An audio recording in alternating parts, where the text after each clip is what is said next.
La tête dans les nuances, c'est une rencontre à tous les mois avec des intervenants engagés. Mon nom est Robert Aubin et à chaque épisode, je vous transporte dans un jeu de changement de perspective sur des enjeux de société. Ce mois-ci, on se pose la question suivante. Comment expliquer que certains organismes arrivent à s'inscrire dans le temps? Plongeons ensemble, tête première, dans les nuances.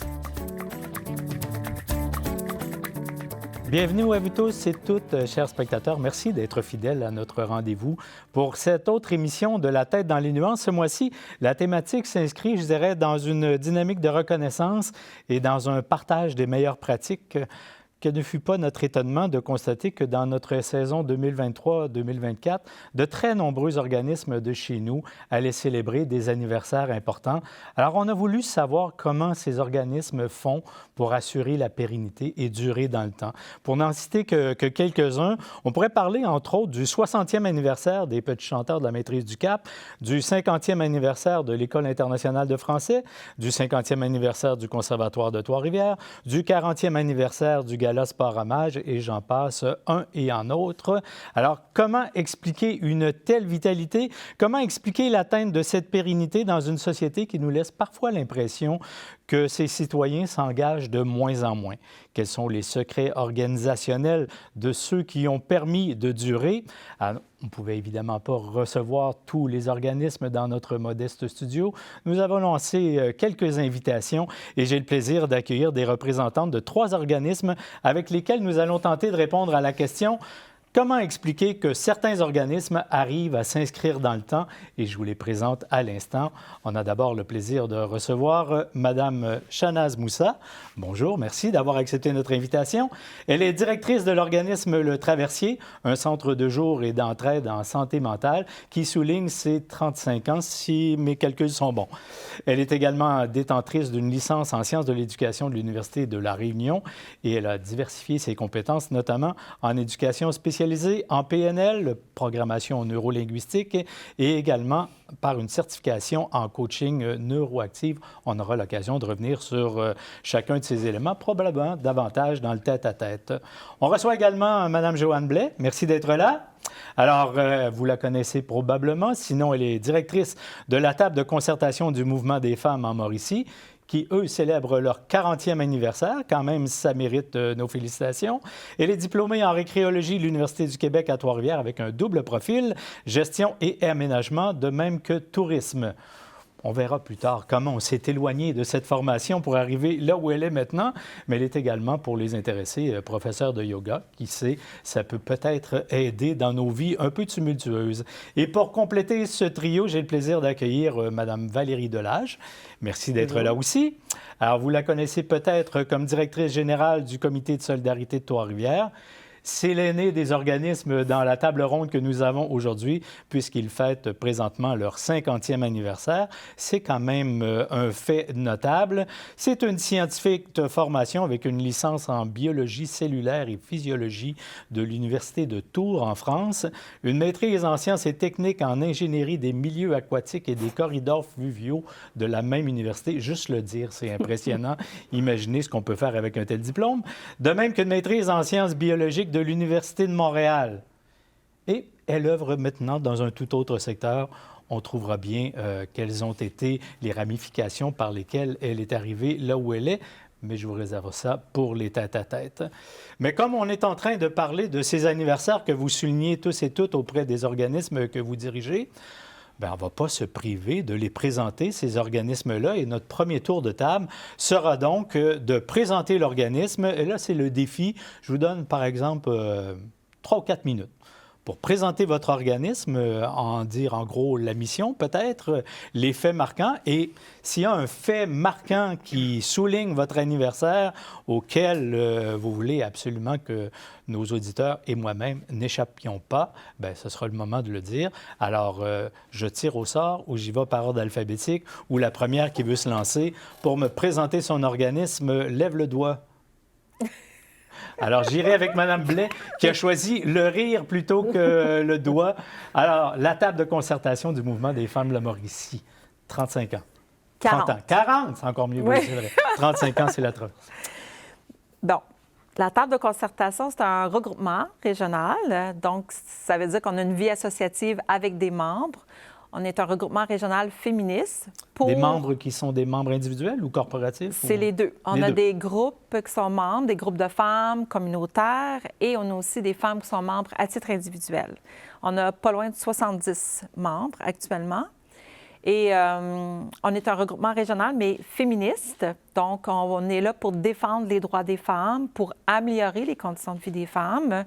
L'organisme existe maintenant, c'est ça, depuis 40 ans. Ça a commencé avec quelques femmes issues des groupes de femmes qui voulaient se rassembler, travailler ensemble, se concerter, voir comment mettre en commun leurs enjeux, leurs analyses pour faire avancer les droits des femmes, pour améliorer les conditions de vie des femmes. Puis aujourd'hui, 40 ans plus tard, bien, c'est pas loin de 70 membres.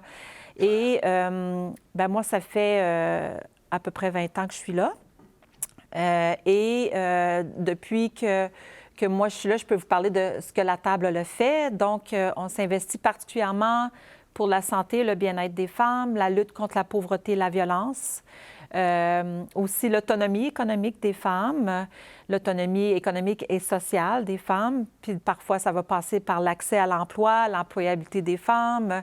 Donc, on a plusieurs dossiers enjeux sur lesquels on travaille. On travaille aussi avec une approche qu'on appelle intersectionnelle parce qu'on veut que toutes les femmes, peu importe leur origine, leur groupe d'appartenance, peu importe leur facteur identitaire, qu'elles puissent se reconnaître à travers nos actions.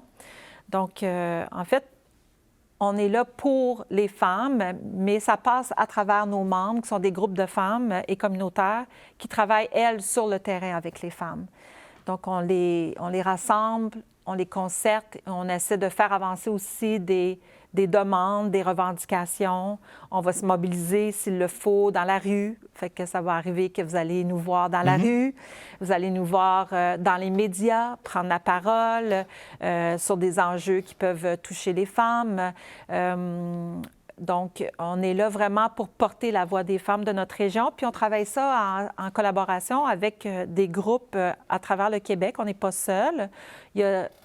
On est 17 en tout, finalement, d'organismes comme le nôtre, un par région administrative.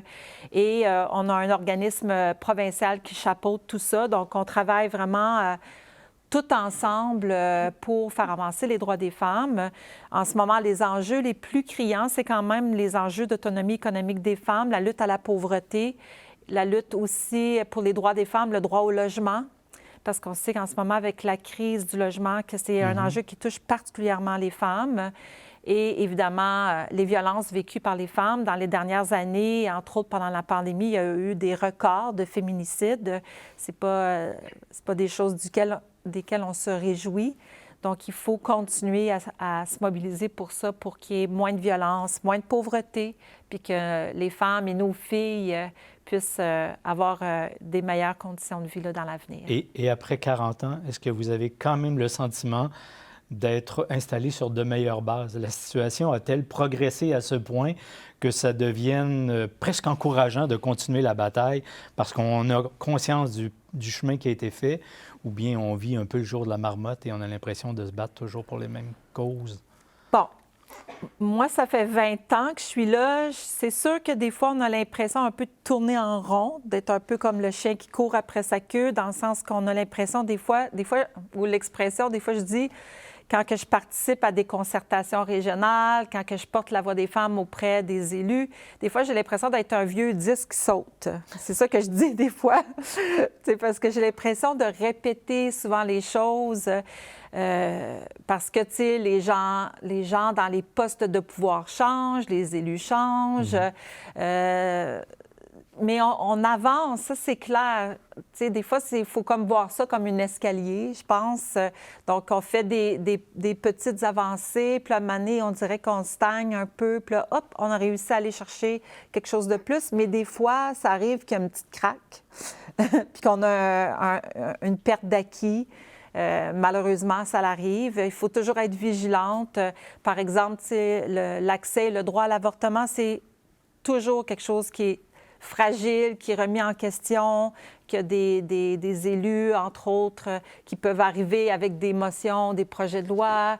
Donc, il faut toujours être vigilante, mais c'est sûr que j'avoue que des fois, on a l'impression qu'il y a comme s'il faudrait donner un grand coup à maner dans les systèmes pour vraiment arriver à cette égalité vraiment... Est-ce qu'on sent, je dirais, une inspiration, une motivation de voir arriver les jeunes générations de femmes qui joignent votre organisme, par exemple? Est-ce que ça, c'est comme une bouffée de fraîcheur qui fait... Oui, ça, c'est clair. Oui. On a des belles femmes de la relève, par exemple, le Comité de solidarité de Trois-Rivières, qui est membre de notre regroupement régional, ont souvent des belles jeunes femmes qui participent à nos activités, à nos rencontres régionales, avec, beaucoup d'idées nouvelles, un vent de fraîcheur, effectivement.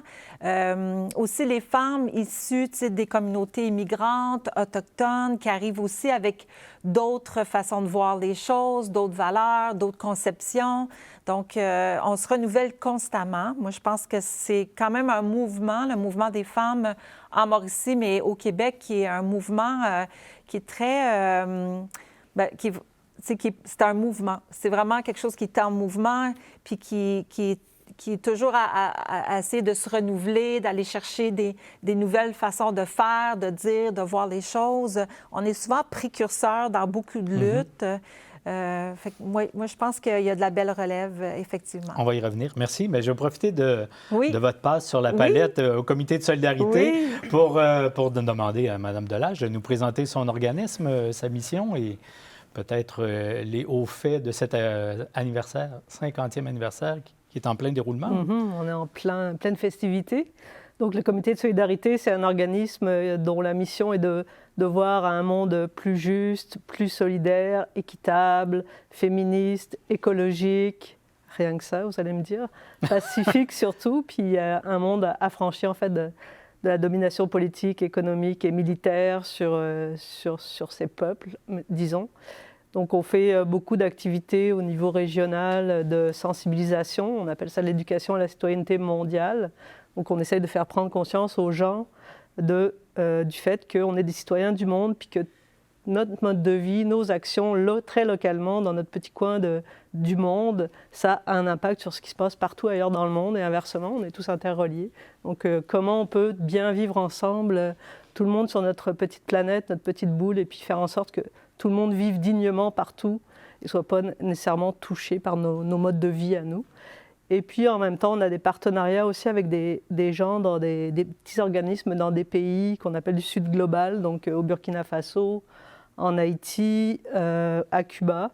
On soutient des organismes qui font des projets aussi pour améliorer les conditions de vie des gens chez eux. Ça peut être un organisme en Haïti qui lutte pour le droit des femmes, au Burkina Faso qui fait de l'adaptation au changement climatique pour les pays d'Afrique qui sont les plus touchés par les changements climatiques. Donc on travaille comme ça avec des partenaires dans des pays du Sud. Et donc, c'est ça, on va beaucoup dans les écoles aussi, primaires, secondaires, cégep, université, pour éduquer les jeunes à la citoyenneté mondiale. Donc, ça répond à une partie d'une question que j'avais, parce que la description de votre mission m'apparaît large, mais claire. Mais en même temps, avec une mission aussi large, comment on fait pour rejoindre la population par strate d'âge, j'imagine? Là, vous me parliez des écoles. Voilà une belle porte d'entrée pour faire de l'éducation, mais pour la population générale, on fait comment? Pour l'éducation de la population générale, on va souvent aller rejoindre, par exemple, les changements climatiques. Ça interpelle tout le monde, on les subit ici. On essaie de faire le lien entre l'impact qu'on a localement dans nos vies sur certains enjeux et ce qui se passe ailleurs dans le monde. Donc, les changements climatiques, on les subit ici, mais on les subit encore beaucoup moins que, par exemple, comme je disais, au Burkina Faso. Donc, faire le lien, ça me touche, moi, les changements climatiques. Mais comment est-ce que je peux être touchée aussi par quelqu'un qui vient du Burkina Faso nous expliquer c'est quoi leur vie, leur adaptation? Mais encore plus précisément, je n'étais peut-être pas clair dans ma question, mais pour ceux et celles qui nous écoutent présentement et qui disent « Ah, comité de solidarité, j'ai jamais entendu parler, je découvre, ça m'intéresse. Comment on fait pour rejoindre les étudiants, les élèves? C'est facile, on les rejoint à l'école. Ouais. Facile étant peut-être pas le mot approprié, mais le chemin est clair. Mais pour rejoindre la population en général, comment eux peuvent aller vers vous ou l'inverse? Bon, c'est sûr on organise des activités grand public, donc des conférences, des projections, des films, etc. Mais on est aussi beaucoup présent dans les médias. Donc on a un comité de rédaction bénévole qui écrit sur toutes sortes d'enjeux internationaux, ce qui se passe par exemple en ce moment en Palestine, tout ce qui se passe dans le monde, qui nous interpelle, qui démontre des injustices ou des inégalités. On va être présent dans les médias beaucoup pour présenter, vulgariser, puis essayer d'interpeller les gens, puis les faire venir à nos activités où ils vont avoir des informations un peu plus approfondies. On est bien sûr présent sur les réseaux sociaux où ça, souvent, c'est des bons attraits de montrer un sujet qui va interpeller les gens, puis après ça, de les inviter à venir s'informer plus en profondeur dans nos activités grand public. Alors, la première porte d'entrée, c'est peut-être d'aller faire une petite visite sur le site du comité de solidarité. Beaucoup comme tous vos organismes possèdent un site Internet, maintenant, ça devient un incontournable dans la communication. Madame Moussa, le Traversier, vraiment un mandat particulier. On parle de santé mentale en ce qui vous concerne. 35 ans, donc 35 ans. Allez, je vous écoute sur cet organisme. Qu'est-ce que vous avez à nous en dire? Le Traversier, c'est un centre de jour et d'entraide en santé mentale, comme vous le dites. La santé mentale, et c'est un problème sociétal. De surcroît, depuis la pandémie, on a vu une montée des besoins et des demandes. Le Traversier a été créé en 1988 par Madame Louise Follet, suite à la désinstitutionnalisation. Au début, c'était le Traversier, service pour ex-psychiatrisés. C'était vraiment... heureusement, le nom a évolué, on s'entend. Et l'idée, c'était vraiment d'offrir un espace à ces personnes qui se retrouvaient sans service, qui se retrouvaient pas à la rue, mais presque. Et ça a commencé vraiment avec l'intention de leur offrir un espace dans lequel ils pouvaient venir se retrouver et pouvoir partager leur réalité. Donc c'était vraiment l'idée du vivre ensemble et de briser l'isolement. Donc là, ça a commencé par des cafés-rencontres, simplement, et le cœur du Traversier, c'est l'entraide. Avec les années, la mission du Traversier, donc l'entraide, ça passe par des dîners communautaires, ça passe par des sorties, ça passe par effectivement les amener au cinéma, leur offrir un espace où ils ont le sentiment de faire partie de la société, d'être inclus. Et ce sentiment d'appartenance, il est essentiel. Le second mandat qu'on a, c'est donc effectivement, on est centre de jour en santé mentale. C'est une mission spécifique qui nous est donnée par le CIUS, où on doit offrir des activités de type thérapeutique basées sur l'approche du rétablissement. Là, on va aller travailler effectivement, parce que nous, notre clientèle, effectivement, peut avoir des diagnostics de schizophrénie, de bipolarité, de dépression. On a aussi une part de notre clientèle aujourd'hui, de nos membres qui n'ont pas de diagnostic, parce que l'accès aux services, au réseau, pour avoir un diagnostic est encore plus difficile en ce moment. Donc, on a toute cette part-là de lutte contre la stigmatisation et de promotion de la santé mentale, où on va accueillir des personnes qui n'ont pas de diagnostic, mais qui ont des besoins, qui ont vraiment des besoins. Donc on va les amener à dire, OK, quels sont les symptômes? Comment est-ce que je le vis? Comment est-ce que ça s'illustre dans ma vie? Et on va offrir des ateliers. En ce moment, on donne des ateliers sur la dépression. On va donner vraiment des ateliers pour comprendre mieux et pour pouvoir développer des stratégies afin d'établir, c'est ça l'approche du rétablissement, c'est de retrouver un équilibre dans leur propre vie afin que ça ait du sens et que à travers leur maladie, ils puissent quand même être heureux et avoir du sens dans ce qu'ils vivent. Et si quelqu'un nous écoute présentement et dit « Moi, ça me parle, ce que je viens d'entendre. J'aimerais pouvoir faire partie de ce réseau, de pouvoir socialiser. » ou bien quelqu'un qui reconnaît quelqu'un de son entourage qui pourrait avoir besoin de ses services. Comment on arrive chez vous? Est-ce qu'on doit avoir une recommandation ou bien on se présente? Ou... Non, c'est sur base volontaire. Très souvent, effectivement, que ça soit la personne directement ou un proche. On a beaucoup d'appels téléphoniques de dire, voilà, je me suis reconnue, j'ai un besoin, c'est une période difficile pour moi. Donc la personne, elle va venir et nous, en fait, c'est vraiment l'idée de lui faire visiter, de lui présenter nos services et de lui offrir la possibilité de commencer à côtoyer l'organisme, simplement quelques activités pour voir si ça correspond vraiment à son besoin. Et après ça, on va faire un moment d'accueil pour qu'elle devienne membre officielle. Mais c'est vraiment, on va dire, c'est symbolique. L'adhésion au Traversier coûte $1 à l'année. C'est vraiment pour dire que, mais parce qu'on veut que ça soit accessible. C'est vraiment ça. Mais le geste crée le lien aussi. Exactement. Ce n'est pas le $1 qui fait la différence, mais bien la démarche. Oui. Eh bien, 35 ans, 40 ans, 50 ans, vous représentez des organismes qui se sont implantés dans la durée à Trois-Rivières. Alors, je commence avec vous, puisque vous êtes la doyenne des organismes, entendons-nous. Je n'oserais pas parler de votre âge. Alors, on va tenter maintenant de partager les meilleures pratiques pour vos organismes, mais aussi pour tous ceux qui nous regardent et qui participent à d'autres organismes, parce qu'il y en a vraiment une multitude à Trois-Rivières et en Mauricie. C'est effarant. Je pense que, quelle que soit la question que vous vous posez ou le besoin que vous ayez, il y a un organisme qui peut y répondre.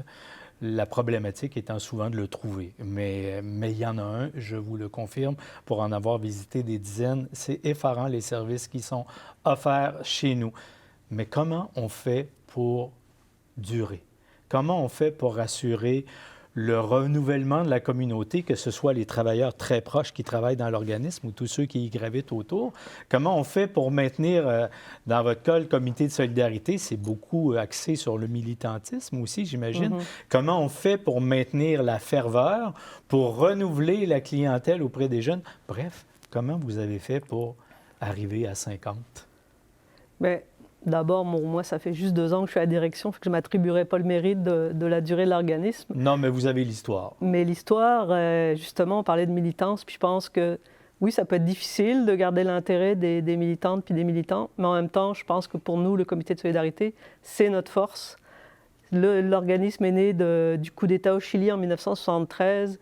Quelques militants, quelques gens interpellés par le sujet se sont dit, là, ça n'a pas d'allure, nous, on va soutenir une lutte très, très lointaine, mais on va être solidaire.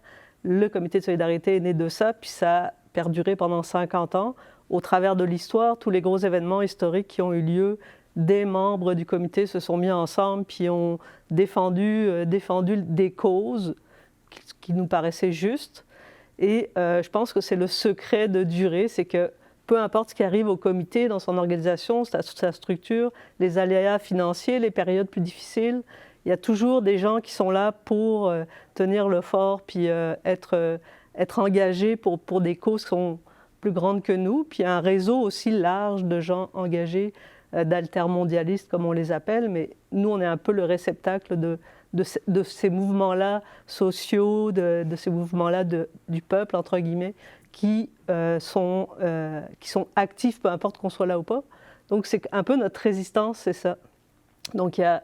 Oui, ces militants qui sont toujours présents puis qui vont, je pense, toujours être présents, quoi qu'il arrive, mais l'équipe de travail comme telle aussi, de tous les gens que j'ai vus passer au comité de solidarité, ont toujours été des employés militants. On ne vient pas juste pour avoir un emploi, j'en ai pas vu de gens qui venaient juste pour avoir un emploi au comité de solidarité, c'est tous des gens très engagés pour des causes, avant tout probablement militants, puis qui viennent travailler au comité pour avoir un espace pour faire ça quasiment... à temps plein, là, à militer. Donc ça, c'est aussi la force de l'équipe, c'est que quoi qu'il arrive, les gens vont avoir à cœur de répondre à la mission puis de rester engagés, mobilisés. D'ailleurs, c'est pas rare que des gens qui ont travaillé au comité mais qui ne travaillent plus restent engagés, deviennent membres du conseil d'administration ou continuent à être militants, bénévoles, etc. Donc c'est vraiment la force d'être ensemble puis de créer des espaces de rencontres où oui, on va mettre de l'avant des guerres, des choses qui vont mal dans le monde un peu partout. Des fois, c'est décourageant. On a l'impression que c'est déprimant, tous les enjeux qu'on traite dans le monde, qu'on n'arrête pas de parler de guerre puis d'inégalité. Mais en même temps, avoir un espace où on est ensemble, où on se donne de l'espoir de pouvoir changer quelque chose, où on a l'impression que on est avec des gens qui partagent nos valeurs, qui sont comme nous. Ça, c'est quelque chose de rassurant puis de motivant. Puis c'est ça qui fait que, je pense, les gens viennent encore vers nous puis ont envie on a envie d'être ensemble. On traite de sujets difficiles, mais on a de la joie, on est content d'être ensemble. Puis si vous avez participé probablement à des manifestations, par exemple pour le climat ou autre, vous avez sûrement vécu ce sentiment de quand on est ensemble en groupe et qu'on a l'impression de défendre une cause juste, ça nous fait du bien. Et je pense que c'est la manière de garder beaucoup des militants. Bien sûr, on a des activités récurrentes comme les Journées québécoises de la solidarité internationale ou autres, où, par exemple, moi, avant de travailler au comité, j'étais membre du comité, j'étais interpellée par les valeurs, puis j'attendais avec impatience les Journées québécoises de la solidarité internationale en me disant « Oui, enfin, je vais être en contact avec des gens qui font des choses dans le monde, je vais apprendre des nouvelles affaires. » Puis ça, je pense que ça fait venir les gens vers nous. Puis comment les garder? On travaille beaucoup dernièrement au comité de solidarité justement sur le continuum d'engagement qu'on appelle. Ça, c'est du primaire au secondaire, au cégep université. On va avoir différents groupes d'engagement à plusieurs niveaux. Donc au primaire, on va aller faire de la sensibilisation sur les changements climatiques. Au secondaire, on va avoir des espaces de jeunes, de groupes sur l'heure du midi qui vont se réunir puis qui vont en apprendre sur des enjeux comme justement le féminisme, mais plus à l'échelle internationale, l'environnement, etc. Puis qui vont commencer à se mettre en action pour faire des choses. Puis après ça, les plus jeunes, ça va être cégep université, on les appelle les citoyens du monde et de chez nous. Eux, ils vont carrément prendre des causes en main, en groupe, puis ils vont se mobiliser pour les porter. Et donc, comme ça, on développe un engagement qui perdure aussi à tout âge. Là, il y a des aînés encore qui travaillent. J'allais justement poser la question parce que lorsqu'on souligne un 50e anniversaire, mathématiquement, c'est encore possible que celles et ceux qui ont fondé l'organisme soient encore présents. Mm-hmm. Mais pour assurer ce renouvellement, on comprend bien par le réseau scolaire, mais est-ce qu'il y a un transfert générationnel? Puis la question se pose aussi, j'imagine, chez vous, où on a l'impression de tendre le flambeau à une autre génération pour que ça se poursuive. Est-ce que ça existe? Je pense que c'est une des forces aussi de notre organisation, c'est d'avoir des gens, des fondateurs du comité qui sont encore très, très engagés au comité, comme un Jean-Claude Landry, qui est un des fondateurs, qui a travaillé au comité, mais qui a milité toute sa vie au comité, qui a été sur le conseil d'administration probablement toute sa vie, longtemps président. Il est encore sur le conseil d'administration 50 ans plus tard. Il vient encore à nos activités. Puis moi, ça me touche de voir à quel point les fondateurs, encore vivants, encore présents, Pierre Lavergne, etc., sont encore à nos activités, sont encore présents, puis sont encore dans l'échange, puis dans l'ouverture de faire les choses différemment, de voir comment les jeunes apportent des choses, mais comment eux aussi peuvent partager leur expérience. Puis je pense que c'est une richesse qu'on doit, peut-être je dirais même qu'on ne met pas assez en valeur encore au comité, de dire, apprendre à écouter ce qui se passait il y a 50 ans, puis comment les gens militaient. Puis avoir cette transmission-là encore plus valorisée, je trouve que c'est une grande richesse de notre organisme que je n'ai pas vu souvent ailleurs. Donc. Je me demandais, Mme Blais, si c'était la même chose chez vous, c'est-à-dire si on sentait d'une génération à l'autre des femmes ce flambeau qui se passe en disant « tel combat, on l'a mené à terme, tel autre n'est pas terminé, à vous de poursuivre la bataille ou le chemin ». Est-ce que vous observez ça chez vous également? Oui. Il y a beaucoup de choses que Valérie elle a dit que je reconnaissais en fait aussi. Notre histoire, nos valeurs, notre façon de travailler ensemble qui maintiennent, je pense, cette vitalité, cette vie associative-là, où est-ce que autant les plus jeunes que les moins jeunes se retrouvent autour de la table à échanger, à discuter, à réfléchir, à développer un argumentaire ou à développer, à vraiment carrément organiser une action. À chaque année, on va organiser une mobilisation en lien avec, par exemple, la journée, les 12 jours d'action contre les violences faites aux femmes qui se réalisent à chaque année du 25 novembre au 6 décembre. Et dans le cadre de ces 10 jours, 12 jours d'action-là, on a un comité de travail qui s'assoit ensemble, puis il y a des femmes plus jeunes avec des femmes moins jeunes, puis ensemble, elles veulent voir comment on peut faire pour continuer à lutter contre les violences faites aux femmes, comment on peut mobiliser aussi la population. On a aussi un mandat d'éducation, de mobilisation. On ne peut pas faire ça seul, avancer pour les droits des femmes. Et ce que j'entends, c'est que c'est beaucoup plus qu'un passage de flambeau. Oui. On va le faire ensemble, toutes générations confondues. Oui. On travaille vraiment beaucoup comme ça avec les femmes, le mouvement des femmes, le mouvement communautaire. De façon générale, dans les actions qu'on mène, c'est toujours des femmes de tout horizon, de tout âge qui sont présentes, puis même dans l'organisation même des actions. C'est sûr qu'on a toujours comme un défi dans le sens que quand il y a un plus grand roulement, on a un peu plus de travail de mise à niveau, de se remettre au même diapason. Mais en fait, je pense que même si ça demande un peu plus de temps de le faire, je pense que ça vaut vraiment la peine parce qu'après, on a un mouvement qui est plus riche de la diversité des femmes puis des générations qui le composent.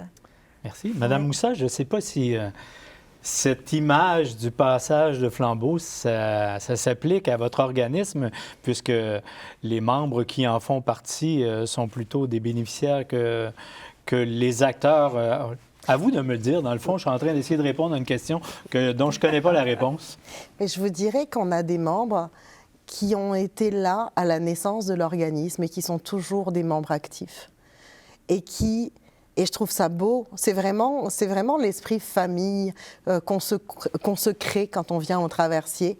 Parce qu'on a les plus anciens, on a nos doyens qui sont là et qui sont là avec bienveillance à accueillir les tout nouveaux, qui sont encore dans le début de leur chemin et dans la non-acceptation de leur diagnostic, parce que quand on vient d'avoir un diagnostic, ça peut être difficile, ça peut être très confrontant.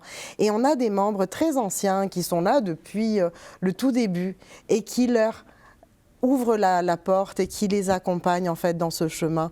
Donc oui, il y a un passage de flambeau quand même parce que ça donne, ils vont partager leur stratégie, comment est-ce qu'eux ils font pour continuer d'avancer à travers tout ça. Donc c'est pas la même chose exactement, mais oui, il y a quand même cette transmission qui est là. Vraiment intéressant et ça prend une autre couleur chez vous qui est digne de mention. Vous êtes 3 femmes à participer à cette table ronde, à avoir accepté notre invitation. Merci déjà. Mais c'est quand même assez symptomatique du milieu des organismes communautaires qui est largement dirigé par des femmes. Et je vais m'adresser à vous par, je ne dirais pas par la force des choses, mais par la force de l'expertise. On connaît quand même quelques organismes à Trois-Rivières. Je pense à Point-de-Rue, entre autres, dirigés par Philippe Matchelos ou les Artisans de paix avec Robert Tardif. Il y a quand même des hommes dans le réseau communautaire, mais c'est la minorité. L'année où j'avais fait le tour des organismes, je n'ai pas fait de statistiques officielles, là, mais c'était très certainement 80-85% des organismes communautaires qui étaient dirigés par des femmes. Comment vous expliquez ça? Et est-ce que la situation tend à changer dans cette société où on cherche une égalité femmes-hommes qui ne semble pas exister dans ce milieu-là au niveau de la gouvernance, entendons-nous? Bien, comment qu'on explique ça? De façon générale, si tu regardes tous les métiers et professions qui sont dans le soin, prendre soin, le service, c'est majoritairement des femmes.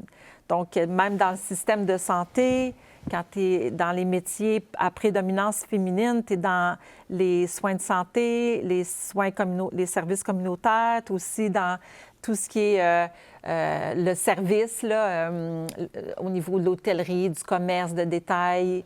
Donc, en fait, c'est souvent parce que c'est comme sans s'en rendre compte, on est socialisé encore hommes-femmes, garçons-filles, avec tous les modèles qu'on a aussi pour le travail, éventuellement dans le futur. Donc, on est socialisé, c'est encore très stéréotypé, le travail. Donc, ça fait que finalement, les femmes, on se retrouve toujours encore et encore dans des métiers à prédominance féminine qui sont le prolongement de notre rôle de femme et de mère. Et on a encore beaucoup de travail à faire pour déconstruire ces stéréotypes-là, pour socialiser nos enfants autrement et pour arriver vraiment à un milieu de travail qui soit tout en mixité. Donc, on a encore beaucoup de travail à faire, malgré tout ce qui a été fait jusqu'à maintenant. Les choix de carrière des jeunes sont encore très stéréotypés, puis notre région a fait partie des statistiques où est-ce qu'on est très fortement stéréotypé dans nos choix de carrière, ce qui fait que, bon, le communautaire, c'est d'être au service, de prendre soin, c'est sûr qu'on est très majoritairement féminin dans le communautaire pour toutes ces raisons, pour toutes ces bonnes raisons, mais c'est vrai que c'est souhaitable qu'il y ait davantage de mixité à l'emploi et au travail, qu'il y ait plus d'hommes dans ces métiers, du prendre soin, du care, du service. Mais est-ce qu'on parle d'un biais inconscient ou un biais qui est maintenant très connu et très identifié pour lequel il faut trouver les moyens de renverser la vapeur? Je pense que c'est un mélange des deux, parce que si on parle, si on s'adresse au grand public puis à monsieur et madame tout le monde, je ne suis pas sûre que c'est des biais conscients. Je pense qu'on est encore beaucoup dans des biais inconscients, malgré tout le travail qu'on a fait, tu sais, quand on a des enfants dès la naissance, avant même la naissance, quand que tu sais que tu es enceinte, tu vas déjà avoir des biais inconscients, tu sais, le bleu, le rose, ça existe encore en 2023, tout ça. Puis après ça, tu sais, tu vas vouloir acheter des jouets, tu sais, les filles, on va leur acheter une poupée, ils vont s'occuper d'un bébé, les garçons, ils vont avoir leur troc, tu sais. On est encore là-dedans, finalement. Fait que comme on est encore là-dedans, bien, après, tu sais, ça devient un peu une éducation, une socialisation, puis il y a plein de biais inconscients qui s'installent.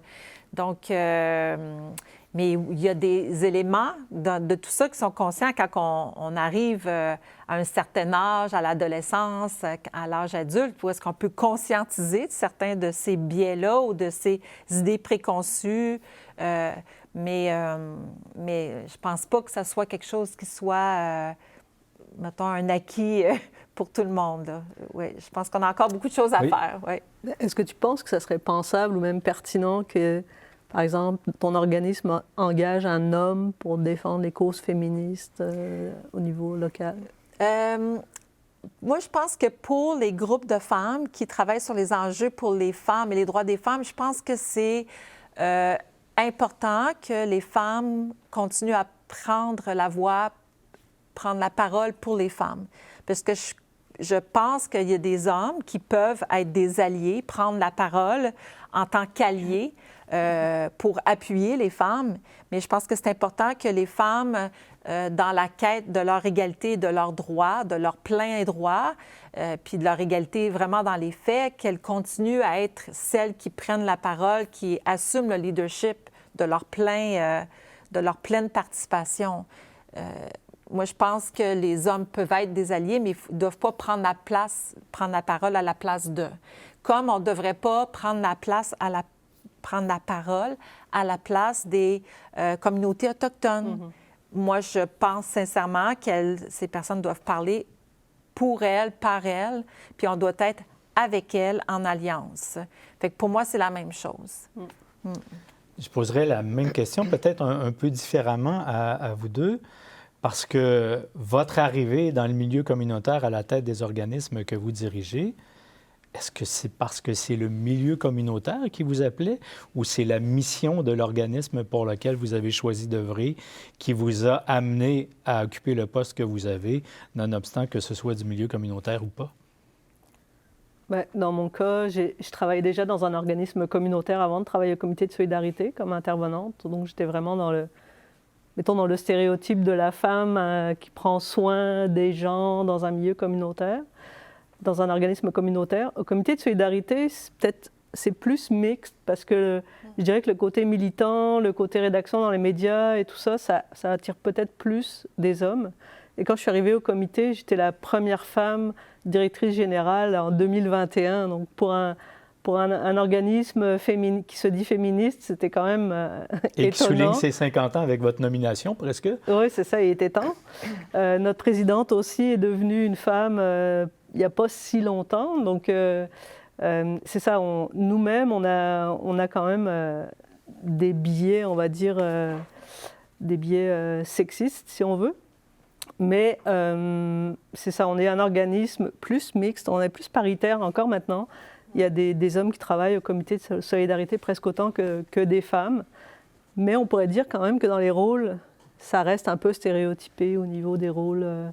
Les personnes qui vont aller faire de l'éducation auprès des jeunes, ça va être les femmes plus. À l'administration, c'est une femme. Aux communications, c'est des hommes. Donc, on a beau être dans un mouvement progressiste, féministe, qui défend les égalités de toutes sortes, on est quand même aussi un peu victime, entre guillemets, des biais sociaux. Là. Pas facile de casser le moule. Non. Chez vous, ça s'observe aussi? Ou c'est la mission ou le milieu communautaire qui vous attirait? Ou un heureux mélange des deux? Les deux, je dirais. L'organisme a été créé par une femme, donc... Vous avez une longueur d'avance. On a quand même, voilà, de base, ça a été créé par une femme. Et il y a eu plusieurs directrices générales donc, qui ont dirigé avant moi. Et moi, c'est mon premier emploi au Québec, le poste de directrice générale du Traversier. Et vraiment, c'était pour moi une évidence que j'allais aller vers le communautaire. Quand je suis arrivée au Québec, je ne me voyais pas travailler dans le réseau ou quoi que ce soit. C'était vraiment les valeurs du communautaire, l'autonomie et effectivement la santé mentale, c'est mon sujet de prédilection, bien que je sois bien évidemment intervenante féministe également. Ça me semble effectivement essentiel d'avoir ce regard-là parce que quel que soit l'organisme, on a quand même une grosse majorité de membres qui sont des femmes dans beaucoup d'organismes. Et c'est très révélateur, en fait, de la société et de la socialisation et effectivement de l'illustration du patriarcat dans la société dans laquelle on est. Moi, j'aimerais rajouter par rapport à cette question-là, c'est quoi qui t'a amené? Parce que moi, dans le fond, quand tu as présenté mon parcours, moi, j'arrivais du monde du tourisme. Puis, quand je suis arrivée dans la région, il y a un peu plus de 20 ans, moi, je voulais travailler dans le loisir, culture, tourisme. Puis là, mais tu sais, j'avais des compétences en organisation d'événements. Puis là, j'ai été embauchée pour organiser la Marche mondiale des femmes de l'an 2000. Puis, j'ai été happée par... le mouvement des femmes, par ce que le mouvement des femmes portait, la Marche mondiale des femmes portait. Puis moi, c'est vraiment la cause qui m'a... Tu sais, que je sais pas, ça m'a pris. Tu sais, je me suis reconnue. J'ai comme je dis, des fois, j'ai été happée par le mouvement des femmes et j'en suis plus jamais sortie. Je suis là 24 ans plus tard. C'est vraiment la cause. Moi, je pense que pour travailler dans le communautaire, il faut avoir une fibre sociale très forte. Il faut que tu aies la cause à cœur, peu importe laquelle, que ce soit la santé mentale, la lutte à la violence, l'environnement, peu importe, la lutte à la pauvreté. Si tu n'as pas la cause à cœur, je ne pense pas que tu vas perdurer dans le temps. Puis je pense que l'organisme pour lequel on travaille, c'est les gens qui composent cette organisation-là, c'est parce qu'ils ont la cause à cœur. Puis c'est ça qui fait qu'on perdure dans le temps. Tantôt, il y avait la question par rapport à comment perdurer dans le temps. Pour moi, c'est ça. C'est que tu as des gens qui y croient, qui, à travers le temps, s'impliquent. Il y en a que ça va faire presque depuis le début, la naissance de ton organisation. Il y en a que c'est plus récent, mais c'est tout le temps des gens qui ont cette cause vraiment à cœur. Puis c'est ça qui fait que tu perdures dans le temps. Puis si ça perdure dans le temps avec des personnes qui ont la cause à cœur, pour moi, c'est révélateur. C'est parce que ça répond vraiment à un enjeu de société qui est d'actualité puis qui mérite qu'on continue à lutter pour cette cause-là. J'ai tendance abonder dans votre sens sur l'importance de la cause dans l'engagement, parce que quand on regarde les conditions salariales, règle générale, on s'imagine mal que ce soit le premier élément qui fait que vous choisissiez cet emploi-là. Tout à fait. Mais en même temps, est-ce qu'il n'y a pas un petit côté pervers en disant « mais oui, mais ils sont tellement attachés à la cause que... » Oui. Mais pour ça, dans le mouvement des femmes, de façon générale, elles travaillent fort. Les femmes qui sont dans les conseils d'administration, à la direction, à la tête d'organisation, pour améliorer les conditions de travail, améliorer les conditions salariales. Mais c'est sûr qu'il y a une limite. On est subventionné, on est dépendant de fonds de subventions. Mais il y a vraiment cette grande sensibilité-là, puis on travaille fort pour éviter pour notre organisation, c'est moins, on est moins touché par ça, mais les groupes qu'on appelle de base, qui travaillent avec les femmes sur le terrain, l'idée, c'est qu'elles ne deviennent pas le cheap labor de l'État. On se comprend? Oui, tout à fait. Fait qu'on sait que l'État se désengage beaucoup, entre autres dans le système de santé au niveau public, en tout cas un peu partout. Puis qu'on a tendance à donner des mandats, à confier ça à des groupes communautaires sur le terrain. Par exemple, je pense à toi en santé mentale. Mais l'idée, c'est qu'il faut tenir fort pour ne pas devenir le cheap labor de l'État. Donc, oui, ce risque-là, c'est pas si simple. Parlons finances un peu, mais parlons aussi singularité. Vous célébrez, on l'a dit tantôt, 35, 40, 50 ans. Ça veut donc dire que dans cette multitude d'organismes qui offrent des services et qui se partagent des ressources trop peu nombreuses, il faut arriver à se singulariser, à faire en sorte que mon organisme, je dirais, sorte du lot, bien qu'il n'y ait pas d'organisme qui ait moins de valeur, mais tout le monde doit trouver ou chercher à trouver sa place au soleil. Si vous avez 35, 40, 50 ans, c'est que vous y êtes arrivé pour une part, mais on n'est jamais vraiment arrivé. Le travail reste à faire.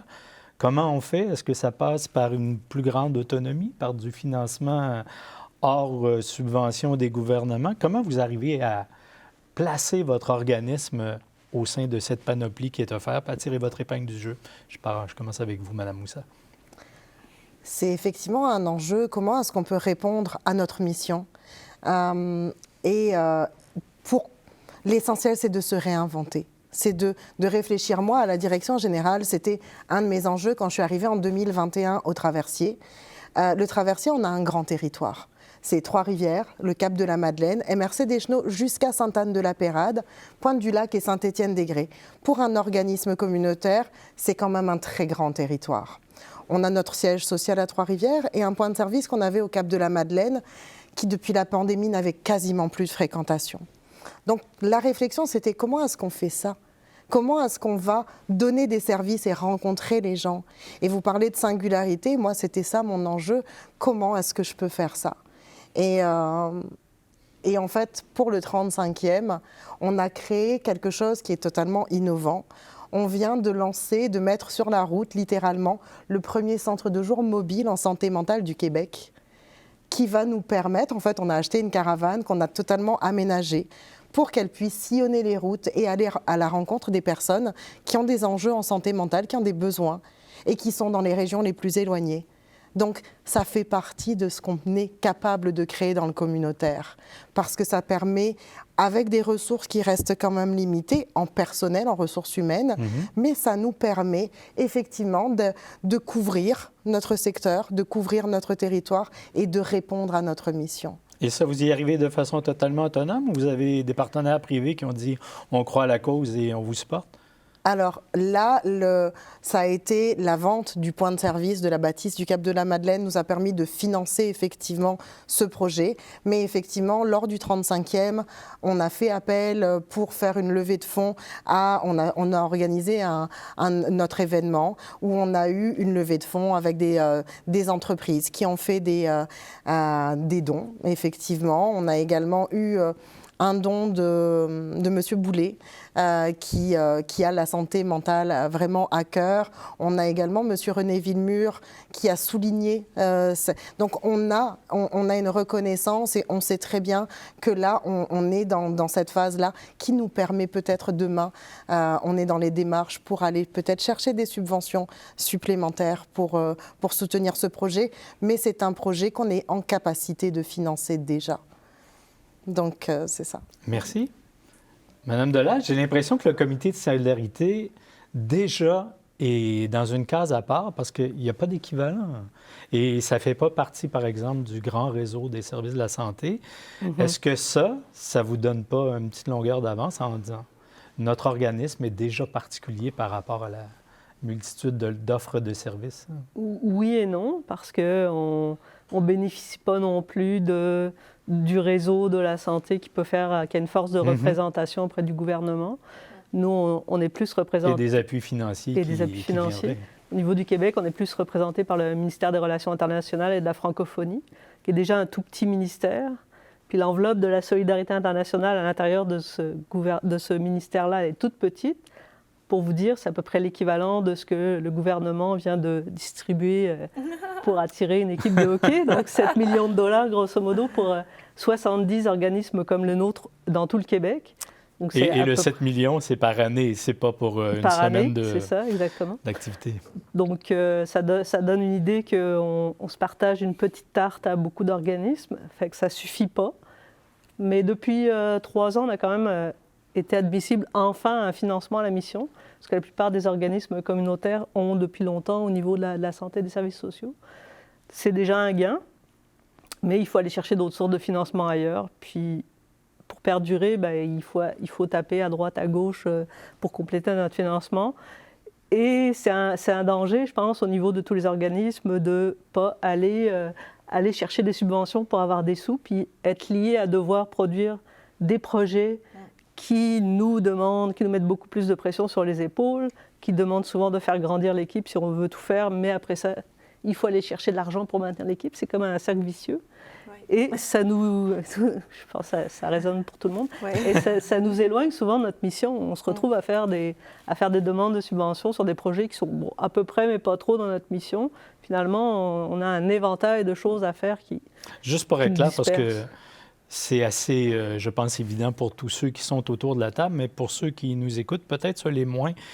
Alors, ça veut dire que pour certains ministères, qu'ils soient provinciaux ou fédéraux, parce que j'imagine que vous avez aussi du financement qui peut venir du fédéral, on ne subventionne pas directement l'organisme pour sa mission, mais on subventionne l'organisme qui correspondrait, qui présenterait un projet qui rentre dans des cases décrites par des fonctionnaires gouvernementaux. Oui, souvent difficilement réalisable sur le terrain d'ailleurs, mais ça c'est une autre question. Mais effectivement, oui, la plupart des organismes communautaires maintenant, y compris le nôtre, on a un financement à la mission de base, donc qui nous permet de faire un peu ce qu'on veut dans l'exercice de notre mission. C'est une partie, mais après ça, il faut aller chercher d'autres argents. Donc oui, présenter des projets spéciaux qui nous encarcanent quelque part dans quelque chose à réaliser et qu'on doit livrer. On appelle ça des livrables, d'ailleurs. Puis ça, c'est toujours compliqué. On ne fait pas ce qu'on veut avec cet argent-là, en grosso modo. Donc, c'est surtout que ça a une durée dans le temps. C'est ça, en plus. Donc, quand tu es une organisation comme le nôtre, puis peut-être qu'il y a une visée de transformation sociale, puis que la transformation sociale, le changement des mentalités, ça ne se fait pas en 2-3 ans. Les projets, tu sais, des fois sont annuels, biannuels ou sur 3 ans, maximum 3 ans souvent. Bien là, ta transformation sociale, ton changement de mentalité, c'est sûr que tu ne peux pas y arriver en 3 ans. Donc, c'est sûr que ça, tu sais, nous autres, notre mission est basée sur toute cette transformation sociale, le changement de mentalité, que ce soit pour au niveau international ou au niveau régional ou local. Mais tu sais, avec un projet, tu es pris dans ce carcan-là, comme elle dit, avec des livrables. Puis ta mission, bien, elle te permet, ça vient compléter ta mission, mais des fois, ça peut t'éloigner un peu de ta mission. Et on parle de plus en plus de marqueurs de rendement aussi. J'imagine dans des missions aussi larges que les vôtres, bien qu'elles puissent être bien définie. Comment on fait pour trouver des marqueurs de rendement qui rendent justice à des administrateurs quand on a des missions aussi larges que les vôtres? C'est mission impossible ou bien Bien là, on c'est trouve ça. le moyen d'inventer un langage qui porte à croire que, mais... Bien, nous autres, on travaille, il faut travailler, on n'a pas le choix avec des indicateurs, là, des indicateurs de résultats ou... mais tu sais, on essaie d'y aller avec des éléments qui sont plus qualitatifs que quantitatifs, parce que quand tu fais une action d'éducation, comme vous faites, comme on fait, puis peut-être vous en faites aussi par rapport à la santé mentale, je veux dire, quand tu fais une campagne qui est dans les médias, dans les médias sociaux, ou même une soirée publique, bon, une soirée publique, là, encore là, tu peux avoir le nombre de personnes, fait que là, ils sont contents, il y a un nombre de personnes, il y a un chiffre. C'est quantitatif. Oui, mais à part ça, quel chiffre tu veux avoir? Tu sais, ça ne se quantifie pas. Ce que tu amènes comme réflexion, comme enjeux sur lesquels on peut réfléchir, puis ce petit changement de mentalité, des fois, tu sais, dans une soirée peut-être ou une publicité, tu vas toucher une personne, mais c'est déjà une personne de plus. Oui, juste les biais inconscients dont on parlait tantôt. Oui. Leur diminution, ça ne se comptabilise pas. Non. On peut peut-être en voir les résultats, mais effectivement, c'est difficilement comptabilisable. Le temps passe à une vitesse folle. Il me reste quelques minutes à peine, peut-être 3 ou 4 minutes. J'aimerais faire un dernier tour de table pour me dire si vous voyez de façon positive vos prochains 35 ans, vos prochains 40 ou vos prochains 50. Si pour vous, c'est possible avec, je dirais, enthousiasme de vous projeter vers la prochaine étape où vous dites non, on va y aller une année à la fois et puis on arrivera au prochain 35e ou 50e. Comment vous vous projetez dans l'avenir? Qui veut commencer? Moi, je vous regarde. Allons-y. J'aimerais qu'on n'ait plus besoin de nous, mais je pense qu'on aura encore besoin de nous sur les années à venir. Moi, ça ne fait que 2 ans et demi que je suis au Traversier et je ne suis pas certaine d'être encore là dans 35 ans. Je ne le souhaite pas pour mon organisme parce que vraiment, je pense, c'est ma façon de voir les choses. Moi, je donne le meilleur de moi-même aujourd'hui. Je me consacre 100% à mon organisme et je pense qu'à un moment, ça sera important de passer le relais à une personne nouvelle qui va arriver avec une énergie nouvelle. Moi, ce que j'essaye de mettre en place en ce moment, et je pense que ça répond aussi à cet enjeu-là, de comment est-ce qu'on impacte la société. Moi, je travaille beaucoup en collaboration. Je tisse des partenariats avec d'autres organismes parce que pour moi, plus on va être tissé serré, plus on va être en collaboration avec d'autres organismes de notre région, plus on aura un impact visible et important pour la population. Donc, moi, l'avenir, je le vois dans l'esprit collaboratif entre les organismes communautaires. C'est vraiment ça que j'espère. Mais le Traversier, il sera toujours. Le Traversier, même si vous relevez de nouveaux défis. Madame Delage, vous y serez toujours dans 50 ans? Moi, sûrement pas, mais l'organisme, j'en suis pas mal convaincue, un peu pour ce que j'ai dit tout à l'heure, le fait que l'organisme repose sur la force des militants. Il va toujours y avoir des causes à défendre dans le monde, malheureusement, mais c'est quand même vrai. Donc, je pense que la force du comité va toujours être présente. Puis, je pense qu'on a une capacité d'adaptation en général dans le communautaire. Donc, au comité, bien, on s'adapte à ce qui se passe de nouveau, on s'organise, on se réorganise tout le temps au goût du jour, on arrive à se renouveler. Puis, je vois la force de l'équipe actuelle du comité qui est assez jeune, pas moi, mais les autres. Et je pense qu'il y a une telle chimie, une telle force de l'engagement et la militance dans notre équipe que ça me donne espoir que ça va durer encore longtemps. Je suis convaincue de ça. Et j'apprécie d'ailleurs la collaboration entre les organismes. Je suis vraiment d'accord avec ça, autant au niveau local, comme on le fait déjà, mais au niveau mondial aussi. Je pense que la force du changement va venir de petits groupes qui sont capables de se relier les uns aux autres pour faire des changements locaux qui font des grands changements. Madame Blais, j'ai l'impression que la situation est un peu différente. Si on se projette dans 40 ans, on y sera arrivé à cette équité femmes-hommes ou bien on sera encore obligé de se projeter? J'aimerais beaucoup dire que je pense que ça va être réglé, mais j'ai des doutes. Mais on peut au moins espérer des progrès considérables. On peut espérer, puis moi, je ne serai plus là dans 40 ans. Peut-être que je serai une militante. Oui, c'est ce que j'allais dire. Je suis assez convaincu que vous ne Oui. serez pas loin, même Oui. si vous n'êtes pas à la tête. Oui. Mesdames, c'était vraiment un plaisir de discuter avec vous. J'espère que cette conversation vous aura plu également. Il me reste à remercier Mme Delage, Mme Moussa et Mme Blais, notre recherchiste Anne-Sophie Batalon, qui a réuni ce trio d'enfer avec qui j'ai pu m'entretenir pendant cette heure. Merci à la Gazette de la Mauricie, à Nous TV qui rendent possible cette émission. Merci surtout à vous de nous être fidèles et de nous écouter. Si vous avez envie de m'écrire, me faire part de vos commentaires, n'hésitez pas, vous écrivez à info@Gazette Mauricie. C'est toujours un plaisir de vous lire et on se dit à la prochaine.